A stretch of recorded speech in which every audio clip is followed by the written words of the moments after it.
What began in June 2024 as a space to amplify autistic and neurodivergent voices has grown into something far bigger. A platform for raw, honest conversations about neurodivergence, disability, burnout, inclusion, mental health, and how our identities shape the way we move through the world. From the start, our mission has been clear: to go beyond the headlines, beyond stereotypes, and explore the real lived experiences that often go unheard. Over the past year, we've spoken with parents, professionals, educators, advocates, and everyday people, all united by a commitment to building a more inclusive and accessible world. But what's mattered most is the community. Those of you who listen, share, and remind us, finally, someone gets it. Thank you for being here. This is just the beginning. Looking for authentic conversations that go beneath the surface? Tune in now to the Deep Dive podcast. Visit us at www.deepdiveau.net. That's deepdiveau.net. And follow us across your favorite platforms: YouTube, Instagram, LinkedIn, TikTok, and Facebook. Just search at the Deep Dive AU. Join us as we dive deep into stories of neurodivergence, lived experience, and creating a more inclusive world. The Deep Dive podcast. Conversations that matter. Stories that connect. This is the Deep Dive podcast. And here is your host, Michael Coles. Saffy is a young AuDHD woman living in Melbourne and navigating a life with chronic illness and neurodivergence. She shares her journey through her Instagram at NeurosparklySaffy, her YouTube channel and blog. She is a disability advocate and works both online and within her local community to make the world more inclusive. Saffron, Canny Smith, welcome to the Deep Dive. Thank you for having me. I'm really excited to be here. Okay, so how does your experiences of chronic illness interact with your AuDHD traits on difficult days? They interact a lot. Unfortunately, I find that as soon as my fatigue levels start to increase, it also then increases all of my autism traits and especially all of the sensory sensitivities I have, which can be especially difficult. This just means that as soon as I have a high fatigue day, suddenly a lot of clothing I own becomes unwearable. Socks, I wear compression socks, which are really helpful for dealing with my illness, but they can become suddenly unbearably scratchy on high fatigue, high sickness days, which is hard because obviously they help me, but the sensory sensitivities become a lot of a problem as well. Also, my diet limits a lot, and there are a lot of foods I suddenly can't tolerate. I find I switch more to that bland, predominantly white food diet as my sensory sensitivities increase with high fatigue, high sickness days.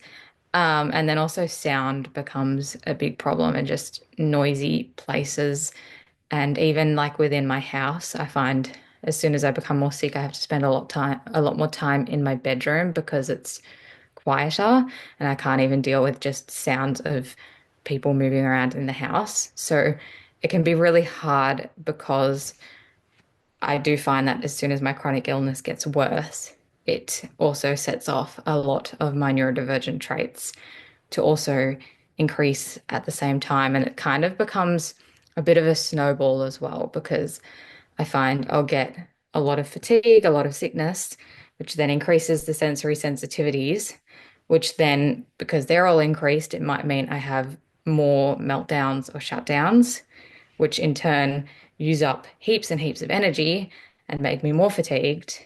And then the sensory sensitivities increase more, and it just keeps going and going and going. So it can be really hard because I find that if my chronic illness is impacting more, it also means that all of my neurodivergent traits are impacting me more, and it's everything all at once, pretty much. Okay, so what parts of your AuDHD brain help you cope with chronic illness, and what makes things harder? So there are definitely good and bad things with AuDHD traits and helping me to get through chronic illness. One of the good things is I find my ability to hyper-focus whilst resting. So I find sometimes I can hyper-focus on activities that are physically restful, but still mentally stimulate me. And this is good because I'm stimulating my brain, I'm not getting bored. And but whilst I'm stimulating that part, I am physically resting, which is very helpful, obviously, for my chronic illness. And so that sort of looks like sometimes I get hyper focused on sorting beads, on reading, on writing. Just before I came onto this podcast, I sat on my computer and thought I'd start writing something for a submission I'm doing, and ended up spending the entire hour straight before this podcast just writing with no breaks, which obviously isn't always good when it stops you from remembering your physical needs. But if it means I'm physically resting, it is very helpful for managing chronic illness. And another thing I find that has really set me up well, is growing up autistic and ADHD. It means that you've already faced a lot of challenges just from living as a neurodivergent person in a neurotypical environment and world. And whilst it's not ideal to have to face all of those extra challenges, I find it does mean that I'm more resilient and I've got more strategies that I've already created for getting through challenges. So it does give me that base in that I know how to get through tough times because I've faced a lot before already. But there are, of course, things that make it harder being autistic and ADHD and then coping with chronic illness. And as I said before, it's really, for me, the sensory sensitivities that make things really difficult when I'm being sick. And then also another big one is emotional regulation struggles. So I have that normally without being very sick. But as soon as I'm sick, I find that my emotions can just go from extreme to extreme. And it can be really hard, especially if you're dealing with the grief that comes with chronic illness and then your emotional regulation is already poor. It can definitely make coping a lot harder. Okay, so how does your fluctuating energy and capacity, and from both a chronic illness point of view and an executive functioning point of view, affect your daily planning? So, my fluctuating energy means I really have to be adaptable with all of my days and anything I'm doing, whether I'm spending the day at home or going out somewhere. And this is hard because when you're autistic, routines are very, very helpful and comforting and calming. And it can be hard when not knowing what I'm going to be like each day, even each hour, and having to be adaptable because of chronic illness. And I don't have a choice. So my chronic illness says, like, suddenly right now I have to lie down and I'm going to have to lie down for the rest of the day. I don't have a choice, which can be very hard when I do rely on routines. But it is ultimately more important to listen to the chronic illness needs in that moment. But it does mean it's hard to plan days in advance. And I try to just set up my days so I don't do too many things on one day. So if I book something on a day, like say today, book podcasting recording, I won't then book a doctor's appointment on the same day. Or I won't go out with friends on the same day. Like I try to not put too many things all on one day so that I can be more adaptable because I don't know. Like even I could book one thing on a day and I could have so much energy that I could have done a million things, and that's great. But it can also go the other way, which is something I have to be aware of. So I just try not to plan too much on every day to make it a bit more manageable. Um, and it's also what helps, of course, with daily planning and listening to my chronic illness, is being more aware of my body's needs in each moment. This can be extra hard though, because when you're autistic, you can often have trouble with interoception, which is understanding feelings within your body, whether and needs, like knowing if you're thirsty, recognizing you need to go to the toilet, you need to rest, all things like that. I already have trouble with that. And then it's very important skill to have if you've got a chronic illness to be good with interoception. So that's something I'm always working on because I recognize that if I want to be able to manage my fluctuating energy more and be able to plan my days better, it is in my best interest to be more aware of what my body needs from minute to minute. Okay, so when your body feels limited in that way, how does your AuDHD sparkly thinking respond emotionally? So it can be really, really hard.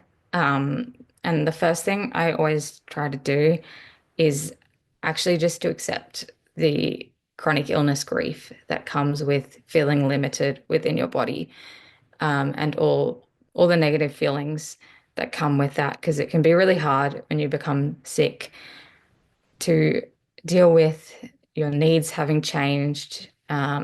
Suddenly, your future isn't what you thought it was going to be. You can't do the activities you loved. Your identity has shifted, and that can be really hard. And although I really value being optimistic and positive, I know that I can't be those things unless I first acknowledge and accept the hard, sucky parts of living with chronic illness, which is chronic illness grief.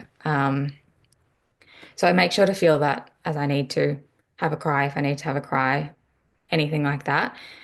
And then once I've accepted that, I try to distract myself by just making physical rest as enjoyable for me and to make sure engage in things that bring me joy. So things that I really love, like I love reading, and I've managed to make that more a part of my life through being sick and make it stimulating and enjoyable. And so I kind of try to find those special interests and glimmers and things that I love and to really bring them in times when I'm feeling limited in my body. And so for me, that's reading. On really hard days, it can be listening to an audiobook. On better days, it might be filming a book review and sharing it online or writing or something like that. So I try to constantly engage with my special interests, and especially when I'm feeling limited in my body, it's more important to engage in that. Okay. Are there ways that your ADHD hyperfocus has helped with managing treatment routines or symptom tracking? Well, yes, like I've mentioned previously, when I'm hyper focusing on a restful activity, that is really helpful because it forces me to be physically restful for an hour or hours at a time.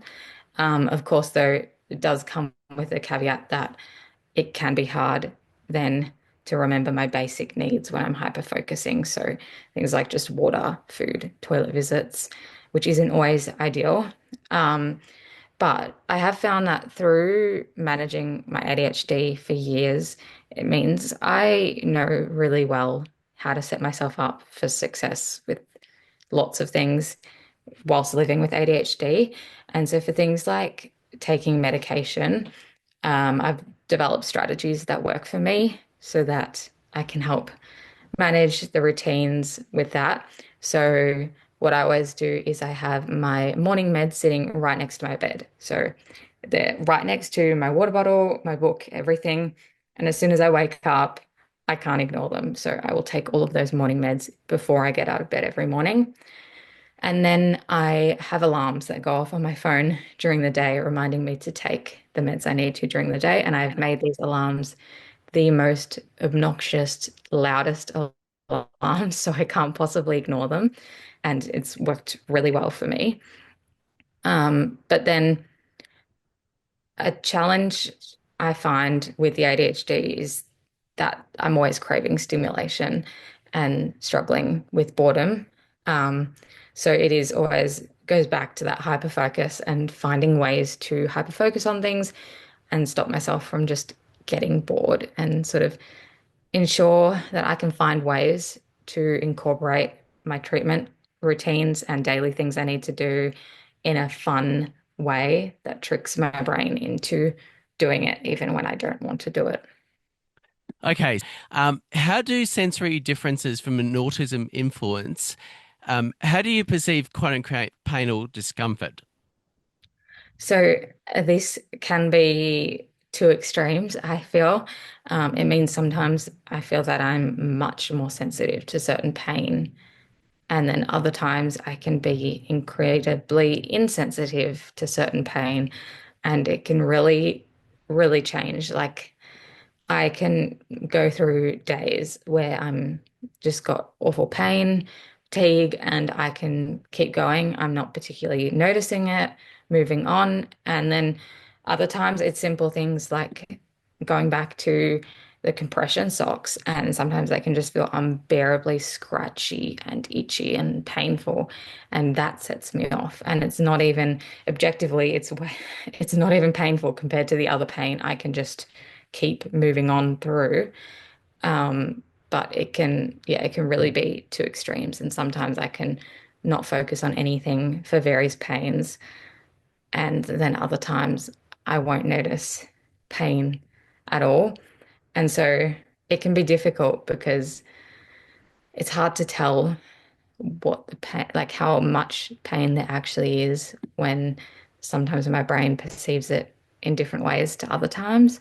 And it can be hard also to tell if the pain and discomfort is coming from something that's actually sensory discomfort or if it's a legitimate chronic illness symptom. Okay, so what strategies have you developed to navigate healthcare systems that don't quite understand your AuDHD or chronic illness needs? So the thing I found the best for me is to take a support person with me to appointments, especially if I'm seeing anyone new or unfamiliar, or I'm just feeling particularly nervous about seeing the medical practitioner. I find it's just really helpful to have a support person there. Sometimes they don't even need to talk at all. It's just having the presence there helps me to feel a bit more supported, a bit more confident. I also like to keep up-to-date notes on the Notes app on my phone about my current symptoms, if they've changed, if there's anything new, if I have any concerns. So then when I go and see the doctor in any appointment, I have all of the notes there to prompt me because I find often then when I go to see the doctor, suddenly everything just disappears from my head and I can't remember any of the reasons why I was going there in the first place. Whereas if I keep consistent up-to-date notes, I have the reference there and can read right off it. And it just gives me that extra confidence, especially because unfortunately, when healthcare systems don't understand you or your conditions well, you really need to have confidence or at least look like you are confident in appointments to make them take you more seriously, which isn't how it should work. You should be believed and cared for and looked after, even if you don't have any confidence. But unfortunately, that is how the system treats you at the moment. And so I try to basically just make myself seem as confident as I can in appointments. And unfortunately, often I feel like I do also go into appointments with my defenses up because I've had so many past experiences of being dismissed in various medical appointments and not having my concerns believed at all or investigated. And it can make it hard because I do go in feeling very defensive often. But there's not much I can do with that. And it is a result, unfortunately, of just how the system is at the moment. Mm. So so in what ways does burnout feel different for you because you're both chronically ill and AuDHD? Yeah, so it's hard because a burnout increases every symptom and it's it's a lot sometimes. It feels like when I'm in burnout, all of my chronic illness symptoms are increased, and then all of my autistic and ADHD traits and symptoms are also increased. So it just feels like it's a lot all at once and very intense, and also very hard to separate the symptoms from each other and what's what, because even if you look at ADHD and autism, there are so many traits that cross over. And then it's the same with chronic illnesses and neurodivergence often. And then also within chronic illnesses, there are so many chronic illnesses that all have symptoms crossing over with each other. And it's really hard to distinguish what is what. And when I'm in burnout, I feel like they're all just coming at me at such a high intensity. Okay. So, how do you balance rest and stimulation when both exhaustion and boredom coexist at the same time? Yeah, so I've been working on this a lot lately, and I feel like I've finally figured out what works for me. And that is mostly finding ways to intellectually stimulate myself while still physically resting. I have realized that so long as I'm pacing myself correctly, this works. When I was younger, I used to find that I just went from two extremes. I either was go, go, go, pretending I'm not sick, doing everything 100%, or totally crashed and couldn't leave bed, couldn't even engage in watching a film. I was just like so exhausted and sick. But now that I'm better able to pace myself and manage my fatigue and energy levels, I stay more in the middle. So I'm not doing both extremes. And I've realized that through being in the middle, this enables me to physically rest, but still have enough energy to do intellectually and mentally stimulating activities. So I it's much easier to rest when you can engage your brain in things. And again, for me, reading, writing, I love a lot of craft activities I've found are really good just to keep me a little bit occupied while still being restful. And another thing to prevent boredom, which is, the ultimate worst thing when you have ADHD is boredom, is to frequently change activities as well. So, I mean, if I'm in a hyper focus, I just let myself do that. But if I'm not in a hyper focus, I continually change activities so that I can never get that to that point of boredom. Okay. So, how's your understanding of your own neurodivergence shape how you think about symptoms or relapses?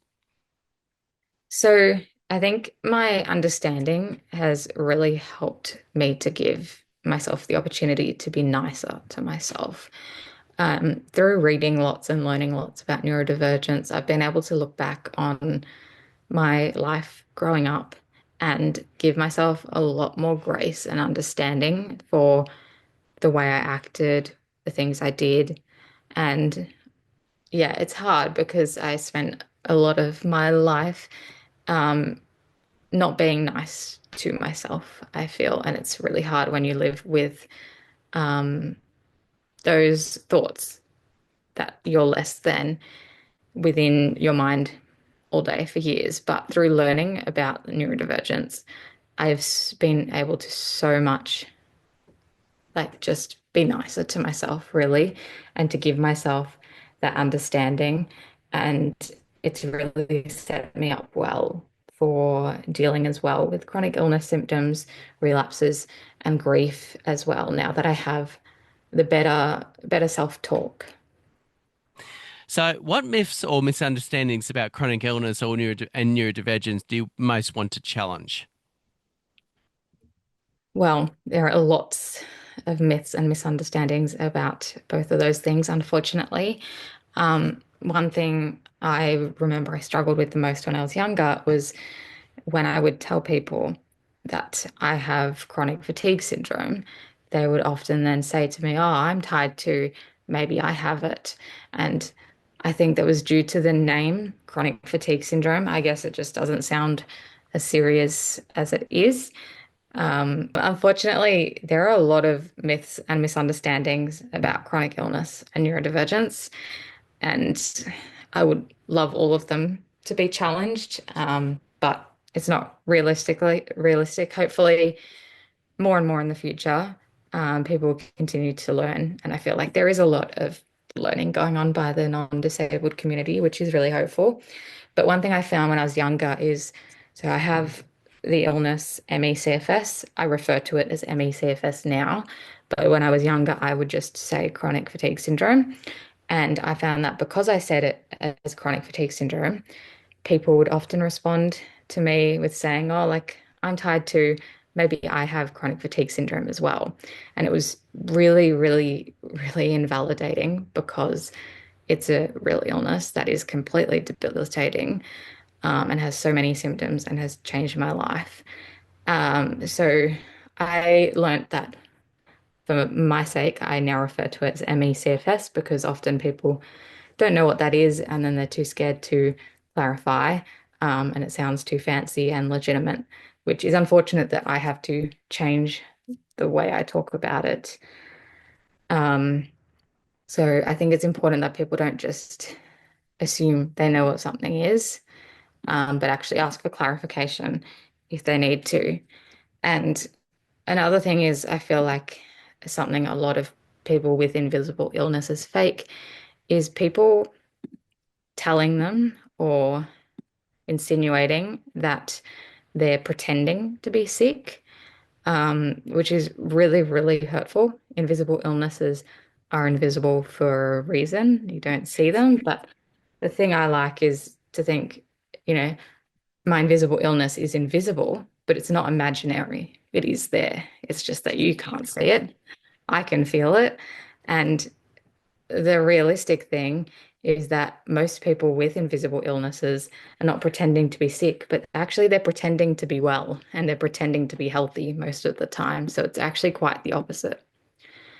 And then in terms of neurodivergence, there are two phrases that I find really frustrating. And I think they just require a bit of education. And one of them is that often people will say, like, oh, everyone's a bit on the spectrum. And the thing is, the spectrum is a spectrum of autistic people. So you're only on the spectrum if you're autistic. It's not a spectrum of everyone in the entire world. Um, so yes, you're a bit on the spectrum if you are actually autistic and you do actually have autism spectrum disorder, but unless you have that, you are not on the spectrum. And I guess the thing is, like, a lot of traits for autism are normal, but it's just that if you're an autistic individual, you're having these traits at a much greater rate and intensity, and they're impacting your life a lot more than other people. Even you look at stimming, like everyone stims. How many random people sit at their office desk and click their pen sometimes or jiggle their leg? Like everyone does it. But when you're autistic, you lean on it heavily. It has different reasons behind it. You're doing it as a calming, self-regulating thing. And stimming can take over your life and be something you rely heavily on. So it's actually much more intense. So yeah, I really don't like that rhetoric that everyone's a bit on the spectrum because it is not a spectrum of everyone in the whole world. It's just an autism spectrum. And probably the last one that I'll mention that annoys me is just when people say, like, oh, you don't look autistic or you don't look sick. With the not looking autistic, for me, that's kind of obvious because it's a neurological difference. So you're not looking at my brain, and unless you're a neuroscientist, even looking at my brain won't tell you that I'm autistic. So of course I don't look autistic because how can you look at that? That's really illogical to me. And the you don't look sick thing, it's just, again, it's an invisible illness. So it's called invisible for a reason. You're not going to see that I look sick because it's invisible. And I am most of the time pretending not to be sick. So that too. Yeah. So, how do you practice self-compassion when your body and brain don't cooperate? Yeah. So going back to the chronic illness grief, for me, that is really just letting myself feel the feelings and feel the grief if I need to. And so if I need to have a cry, have a cry. If I need a day of just moping around, feeling sorry for myself, then I do that. I think it's really important to not bottle it up. And it's completely valid because living with a chronic illness sucks. And living with neurodivergence in a neurotypical world can also suck. Um, but when I am ready to pick myself up, there are a few things I do is connect with the community, whether that's neurodivergent, chronically ill community. Often a lot of people are in both as well as me. And so I'll find that by through the online space is really a wonderful way to connect with community, especially if I'm feeling particularly sick. Otherwise, physically, I've been lucky enough to go to some events for chronically ill people, and for neurodivergent people, there are lots of groups, activities in most cities that if you just do some research, find some advocacy groups, you can connect with those communities and groups. It's really important to spend time with people who really understand how it feels to be in a position that I'm in. Then for me, or because I love reading, a big thing is reading books that affirm my lived experience and help me feel seen and connected. So these are books by people, memoirs of people growing up autistic, with chronic illnesses, all sorts of things like that. And a book I've found really useful recently that I've been reading is one that is called This Is Body Grief, and it's by Janie Mattingly. And it just really goes on to the topic of like body grief, chronic illness grief, and feeling that and working through it, which has been a really good way for me to practice some self-compassion whilst I've been dealing with more challenges and more body grief.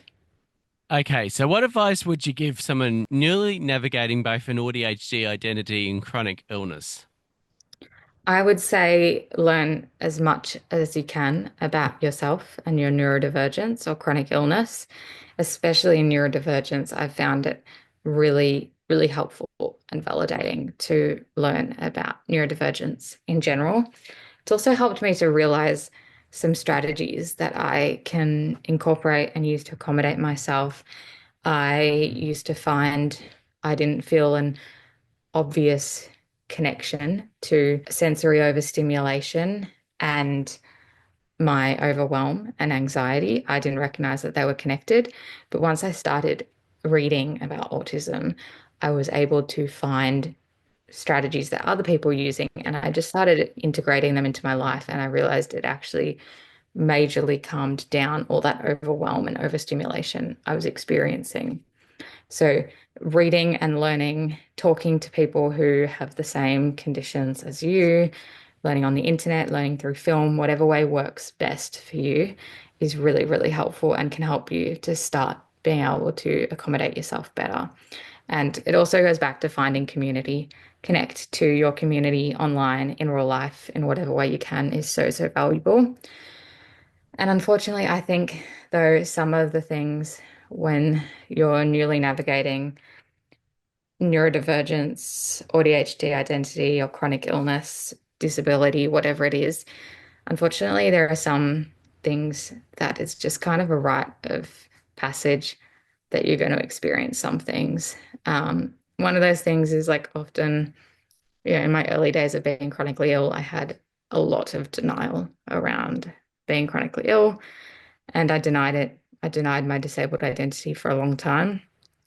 Unfortunately, I think that's very common with a lot of people, and there's not really a way to move past it other than just to experience it and go through it. And unfortunately, a lot of it is just learning the hard way, making the mistakes, and then realizing what works best for you and your body. And one final question that we'd like to ask all of our guests here on the Deep Dive podcast, if there's one bit of advice you would like to give in 30 seconds or less, what would that be? I would say find the things that bring you joy and passion and engage in them in whatever way you can. When you're going through hard times, turn to them to lift you up, and make sure you've always got something bringing you joy in your life, because that is so, so important.